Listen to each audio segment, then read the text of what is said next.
Welcome everybody to another Voice of Nick show. We're doing more of our Posthomerica illustrations. This picture is in a good spot. We're going to turn this stuff back on and we'll leave this for another time to finish it. It's just busy work at this point. We want to start on the next one, which would be chapter 10. And for chapter 10, it's the story of how Paris gets shot down by Philoctetes, who, they're recruiting in our previous chapter artwork.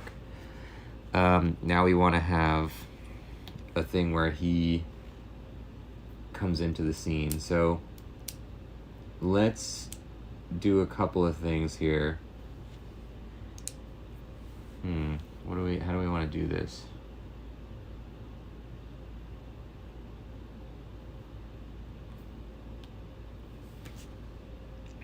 The best way to do this would be what? Let's do like a neutral gray of some kind as the background, I guess. And we'll pull in, I actually really like this color scheme, but let's try something else. So first of all, let's take this. And this is going to be interesting because we're going to be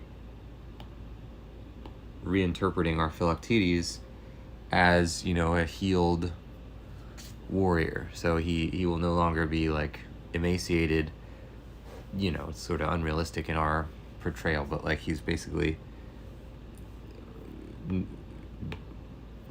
buffed up or whatever and ready to fight.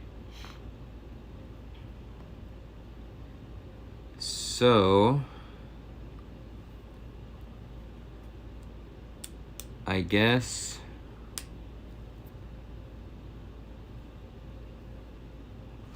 what do we want to do here?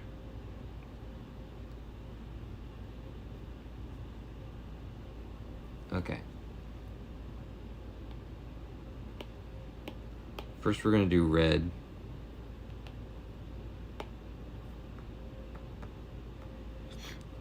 And we're just going to do it pretty big.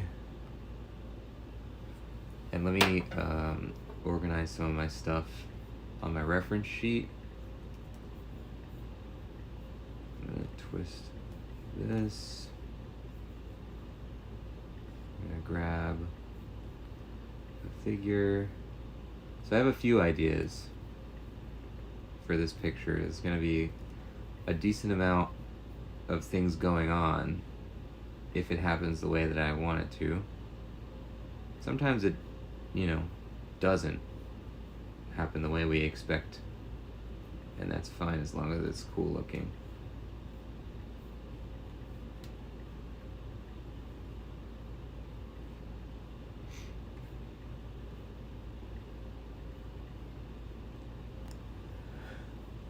Okay, good, and I'm just going to pull this over here for now. So we have 3 references. Let's just draw them in. It's a really cool concept design for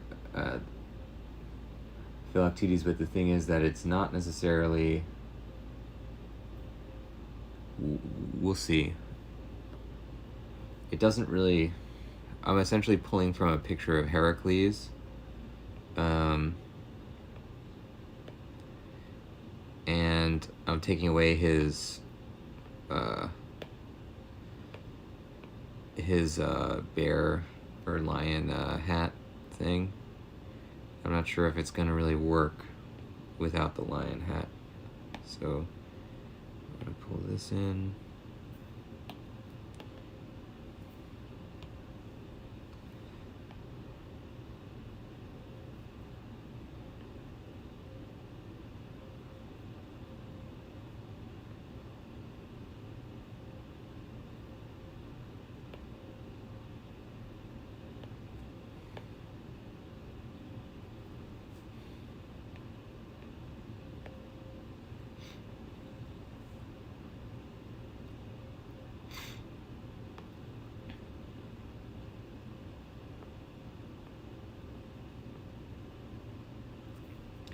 Maybe like that. That's sort of a comic bookish pose.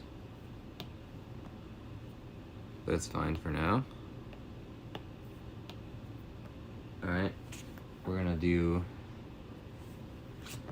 Let's give him... Or he's also gonna have this kind of coat thing. I'm gonna keep this... They call it an Oriental style costume for some of this Greek pottery, which is a really interesting kind of striped... It almost looks like pajamas or something. But I like it a lot. I haven't found an excuse to put it in any of these pictures yet, so we'll put it in this one, I guess. We'll give him one of those half off his head helmets. And then for Paris, he's gonna be here. And this is a, I don't know who this picture is of, actually, that I'm basing it on.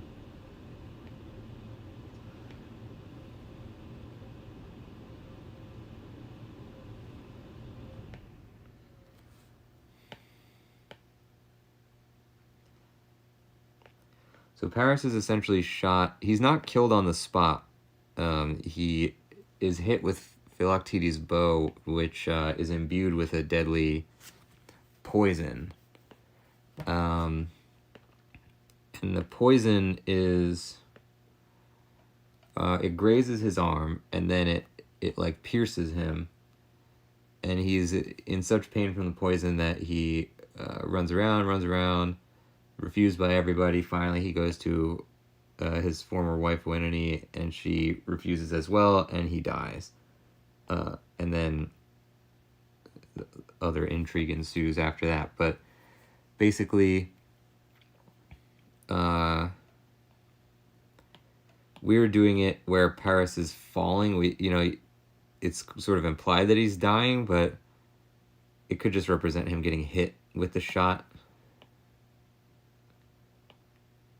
It's not the worst thing that we would add a little more action to the scene, I guess. I should have done these on different layers, but it doesn't really matter. This is just the red figure outline. So now, what I want to do is add some of these... Where did I put this picture? Oh, here it is. So an interesting thing about this part of the scene is that some of the Greek sort of personification goddesses and gods show up. Strife, fear, and panic all appear on the battlefield. And there's this type of Greek pottery concept that we haven't really screwed around with too much, which is like a really crowded frame. And I want to try and do that. And it's not crowded with action, but rather with like metaphorical concepts. This is actually her thing would be going like this. So there'll be characters that are like floating and just sort of standing there and doing nothing. But they represent things that are happening.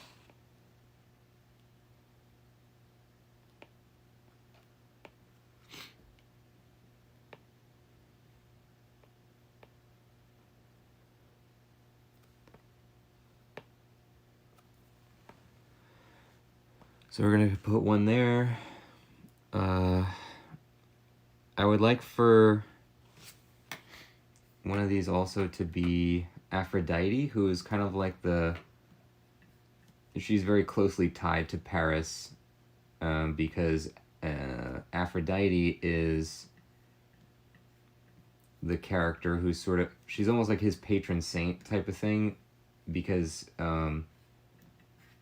it's this whole story of like a beauty contest that Paris, he gives the prize to Aphrodite, and that's why Helen falls for Paris, and that's why the Trojan War starts and everything. And a lot of stuff goes down involving Aphrodite, but I think it would be cool to get her in the frame here.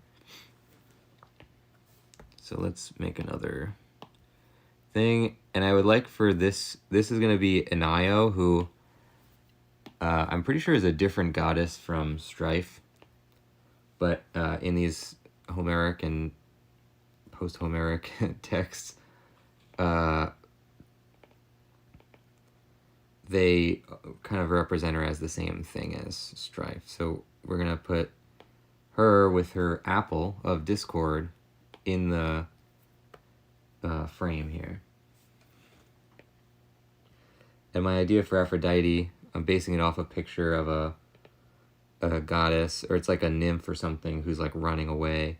And so I figure it's like Aphrodite can't look, you know, she doesn't want to look at what's happening to Paris at this point.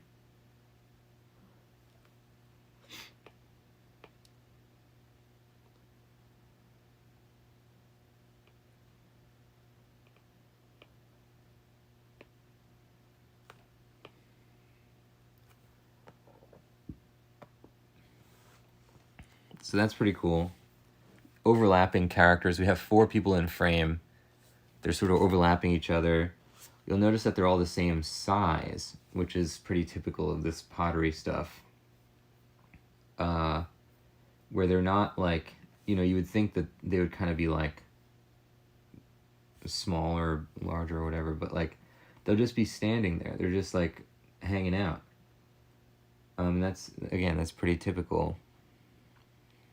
So I think this is a cool frame. I would like to get one more thing in here. Maybe we'll put like Strife or Fear and whatever Panic are sort of kind of the same character. So maybe we'll just put, I mean, they're not the same character, but they're like pretty, you know, they don't have that many differences between them. They don't have that many descriptors. So I'm probably just going to put one guy that represents both of them. And that's another interesting thing about Greek pottery, is that a lot of times the gods, since they're all personified in Greek mythology, they usually just look like regular characters, unless they're marked in the, you know, like scholars can't tell whether something's supposed to be like a scene of like a guy shaking somebody's hand, or is this like representing, you know, somebody making a pact with Zeus or whatever, or is it like Hector and Hecuba and, you know, and Priam, or what, you know, no, you can't tell what it's supposed to be because the gods look the same as anybody else a lot of times. So I think that would be interesting to try and get that in there. And we might be getting a little overambitious with this, but, you know, it's sort of my middle name, I guess, with a lot of this stuff. So we'll see what we can do.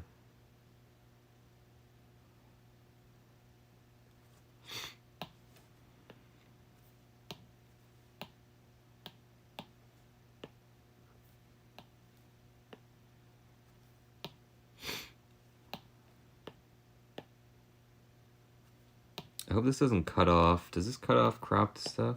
Oh, it does. Yeah, okay. So we'll put that leg back.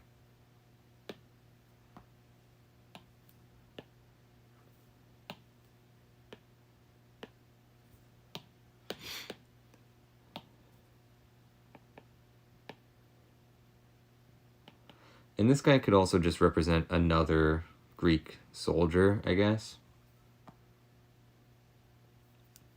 But in our minds, this is Panic or Strife and Fear.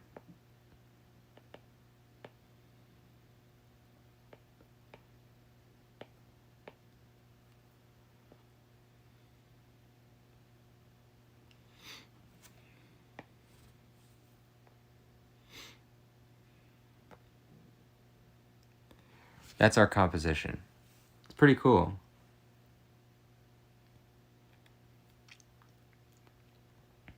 Paris stricken down. Aphrodite running, or like kind of turning away from the frame. And Io is kind of guiding, pointing to him. Maybe we'll point her hand kind of pointing more towards him. And then this is Philoctetes, who has just shot Paris, I guess. And this could be fear/panic, or it could just be a regular Greek guy running into the frame. Either way, it works. This is going to be a cool one. We're going to do this in the style of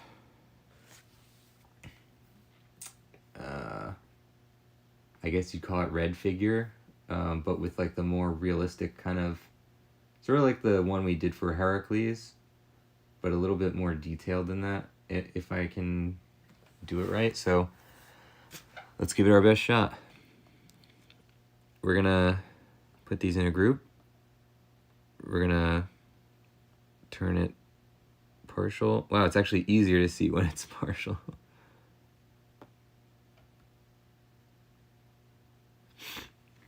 And I suppose we'll start with what?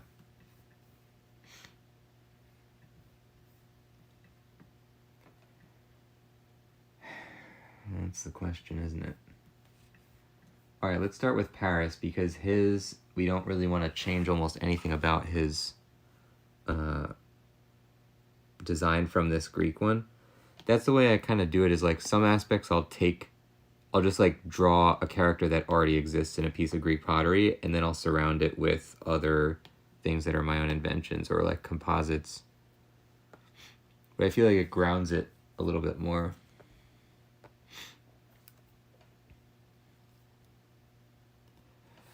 Okay, what we're gonna do for Paris, though, is I think I'll kind of just tilt him upwards a little bit, and I think that'll kind of fill the frame more.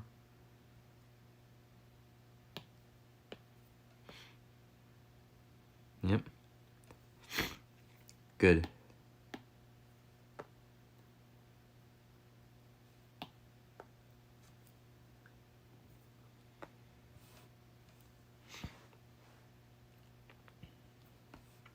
Turn on the bones.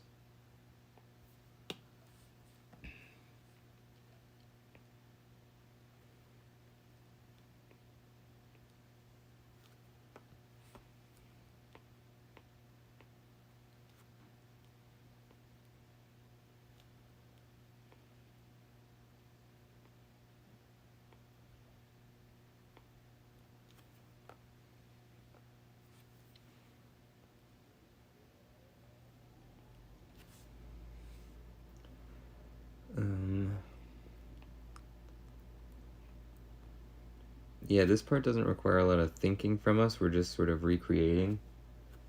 It's nice to start with that, so we just have something on the page. And we'll probably end up, adding our own elements to Paris as well.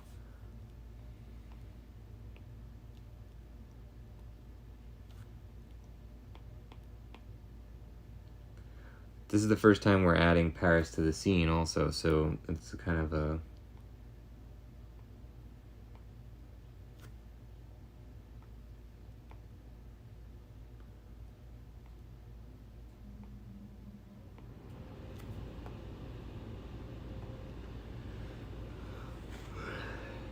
Okay.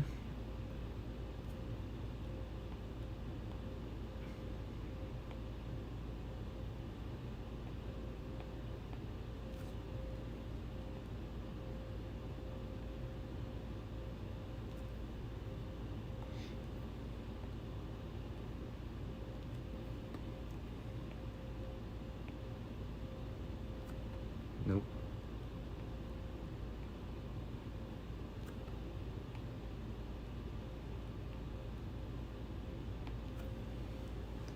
Can't we just get a helmet shape that we like?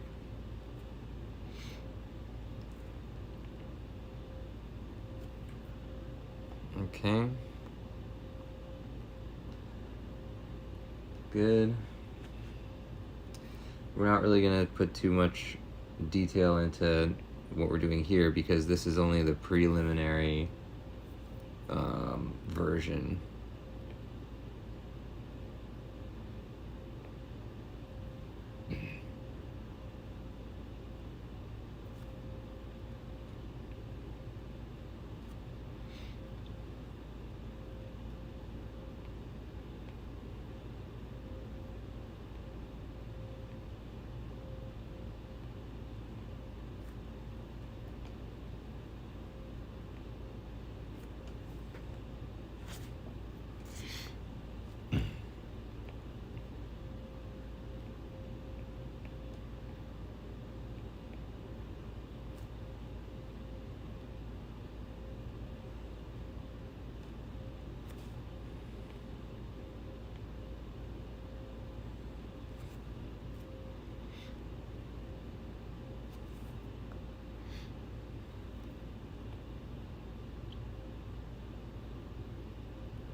I'll probably make this more circular because I don't like how it's so,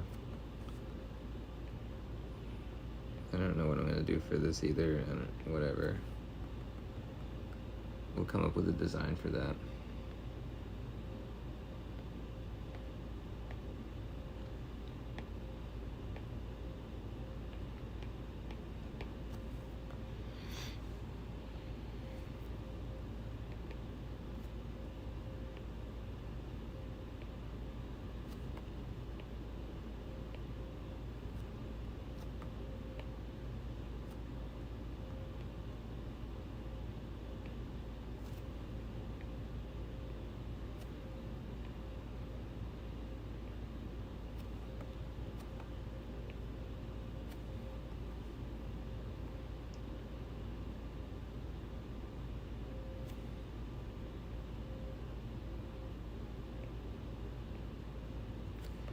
So, I don't know what his hands is going to be doing.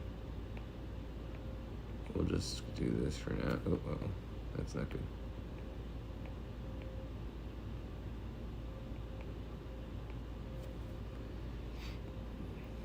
Like, is he going to be holding something, or there's a lot of opportunity that we could fill in something in there.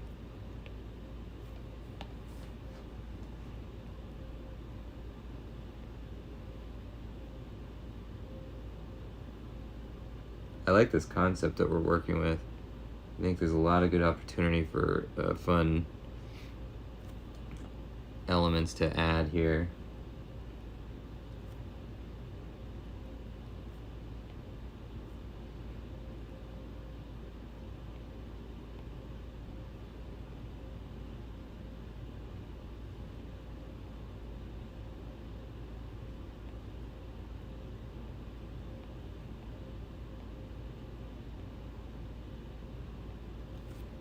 So he's holding his bow kind of like backwards, like it's totally rendered inert at this point.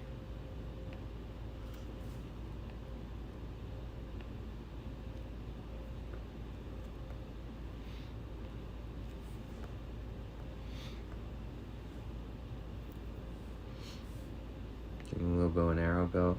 I'm not sure that this picture I'm looking at is not supposed to be Paris. It can't be Paris though, because he doesn't fall in combat in this way. In the way that I'm looking at it in the picture. I'm kind of turning it into that in mine. That's his bow, quiver. Maybe we'll put an arrow or two inside of it.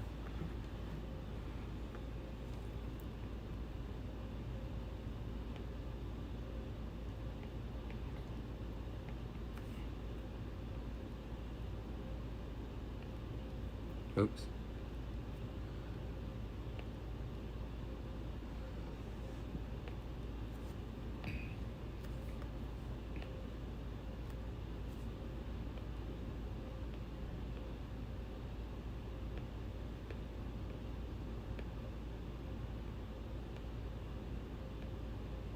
Oh, that's not right.